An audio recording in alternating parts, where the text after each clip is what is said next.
Okay, I'm back real quick. I went under the hood. I had tripped my circuit breaker. I reached around and I think I hit the button that trips the breaker manually while I was under there. So that's why I wasn't getting any picture on my camera. As I told you when I was under the hood, the front camera, I have powered by a bus bar that's under the hood, and all that is fed through a circuit breaker, which I manually tripped. So that's why I had no picture earlier. Again, we'll come back to home. We'll go over 3 screens. I already showed you HDMI. We'll come to camera. Here's the front camera that I have installed. There's no lines with this. I guess if you wanted some, you could get a camera that had lines built in. Don't really care. For my purposes, I've got it angled. You can see the front lip of my bumper across the bottom of the screen, so I know if I can see the object and I can see the bumper, I'm not hitting it. I actually have probably a good foot, maybe 2 feet, once it is right up against my bumper in the video. So essentially I go as far as I can seeing the object and I stop, and that still leaves me a foot or 2 in front. So tap the screen. You got front, we're already on front. Rear, here's my daughter's car seat. I mentioned that camera previously. You can see up here, those wires, video wire and power wire, are run down the door seals on that side. So there's that camera. Doesn't work very well at night. It's not really good in low lighting.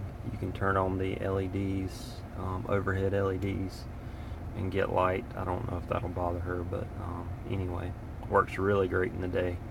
I had previously run the power wires and stuff for my LEDs when I had the RGBs down the same door seal. Whenever I turned on the lights, I got a lot of interference with this particular camera, no other ones.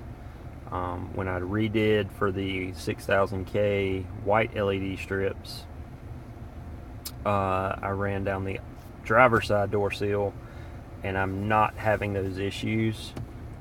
So I probably just didn't need to run the power wires for the LEDs next to the video and power wires for the camera. So I would recommend, if you're doing multiple things in the back like this, use your 2 separate door seals and run your stuff down opposite sides just to prevent interference.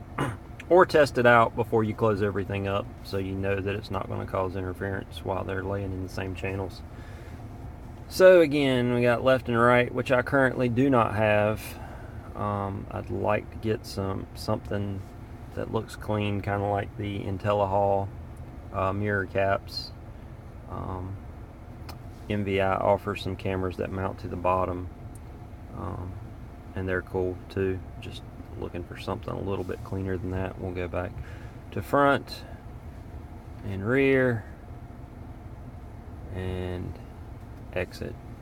We'll also hit the settings. Camera settings is what you're looking for.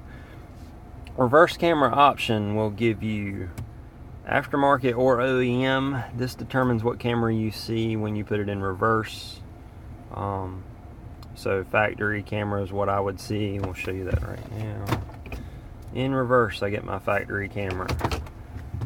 When I come back to park, I go back to the screen. If I go to aftermarket, I use the rear input for my daughter's car seat camera. So now if I go to reverse, I get her camera, and obviously that's not what I want in reverse. So that shows you how that works. That would be great for somebody who had a camera on a trailer.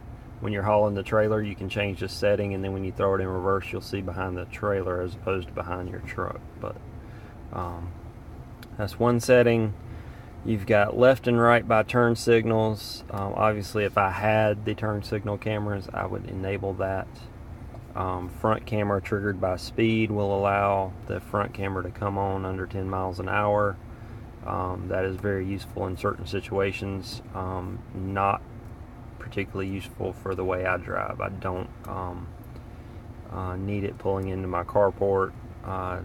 Don't need it. I pull through parking spaces and parking lots a lot, so I'm facing out already, or I back into spaces. So I don't really want that coming on when I'm trying to back into a space. But the cool thing about that is you can hold this back button for a few seconds and it will automatically initiate the front camera, or whatever camera you have on the front input for this module. So even though I don't have it triggered to automatically come on, if I have a use for it, I don't have to fumble through the menus. I can just reach over, hit the back button, hold it down for a few seconds, and I see my front camera. So this last option, trigger only in motion, if you have the left and right or whatever cameras and they're triggered by your turn signals and you pull up to a stoplight or sitting still, the cameras will go off and you'll get your main screen back. That way you can still mess with the radio or whatever when you're sitting at a stoplight. Once you start moving again, the cameras will come back.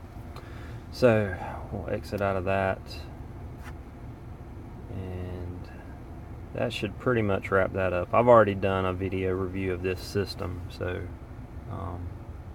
you can see that in the MVI 360 module topic on the forum.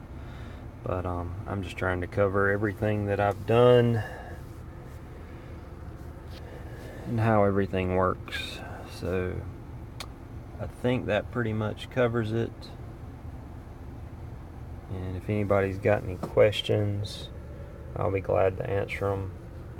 Just comment on the topics and in the forums, and I'll be glad to answer when I can, or PM me if you have any specific questions that you want covered outside of the forum. So, alright, appreciate it, guys.